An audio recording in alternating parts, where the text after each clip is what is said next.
क्या middle east की जंग अब सिर्फ सीमाओं तक सीमित नहीं रही? क्या इसकी आग अब सीधे आपके घर की रसोई और देश की अर्थव्यवस्था तक पहुंच सकती है? नमस्कार, मैं हूं सिद्धार्थ प्रकाश। आज हम बात कर रहे हैं कतर के रास लफ्फान गैस प्लांट पर हुए उस बड़े हमले की जिसने पूरी दुनिया की एनर्जी सप्लाई को बड़ा झटका दिया है।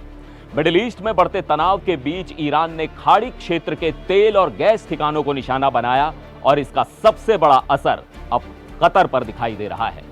न्यूज एजेंसी रॉयटर्स के मुताबिक इस हमले के बाद कतर की लिक्विफाइड नेचुरल गैस यानी एलएनजी एक्सपोर्ट क्षमता करीब 17% तक प्रभावित हुई है।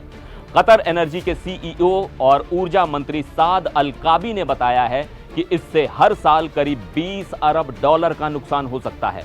और सबसे अहम बात, रास लफ्फान में 2 एलएनजी ट्रेन और एक गैस टू लिक्विड प्लांट को गंभीर नुकसान हुआ है। इन सुविधाओं को पूरी तरह बहाल करने में 3 से 5 साल तक का वक्त लग सकता है।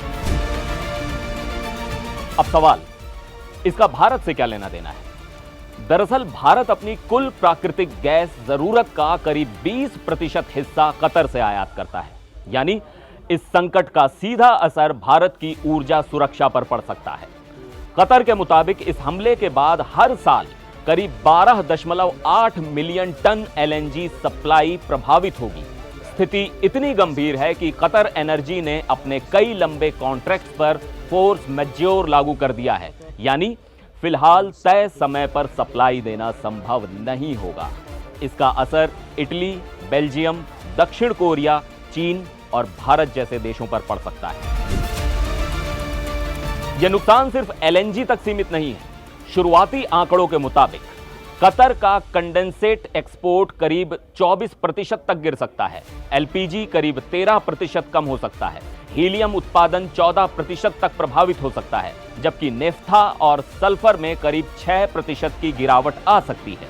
इसका मतलब भारत में कमर्शियल एलपीजी महंगी हो सकती है और दक्षिण कोरिया जैसे देशों की चिप इंडस्ट्री पर भी असर पड़ सकता है, क्योंकि हीलियम वहां अहम भूमिका निभाता है। इस पूरे प्रोजेक्ट में बड़ी अंतर्राष्ट्रीय कंपनियां भी शामिल हैं।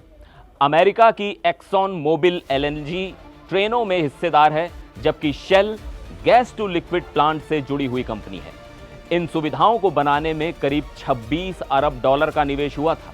यानी नुकसान सिर्फ क्षेत्रीय नहीं बल्कि वैश्विक स्तर पर है।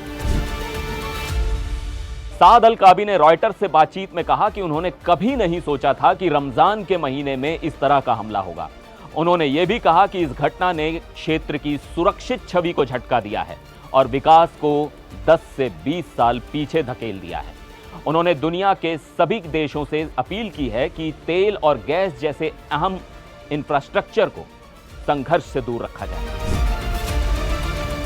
कतर ने साफ कहा है कि जब तक क्षेत्र में तनाव कम नहीं होगा तब तक उत्पादन सामान्य करना मुश्किल है। नॉर्थ फील्ड एक्सपेंशन प्रोजेक्ट भी फिलहाल रुका हुआ है, जिससे भविष्य की सप्लाई पर भी असर पड़ सकता है। अब भारत के लिए इसका मतलब साफ है। अगर सप्लाई लंबे समय तक प्रभावित रहती है तो गैस और एलपीजी की कीमतों में बढ़ोतरी हो सकती है, बिजली उत्पादन महंगा हो सकता है और इंडस्ट्री पर दबाव बढ़ सकता है। यानी मिडिल ईस्ट में चल रही यह जंग हजारों किलोमीटर दूर होने के बावजूद सीधे आपके घर तक असर डाल सकती है। और यही इस पूरी कहानी का सबसे बड़ा सच है।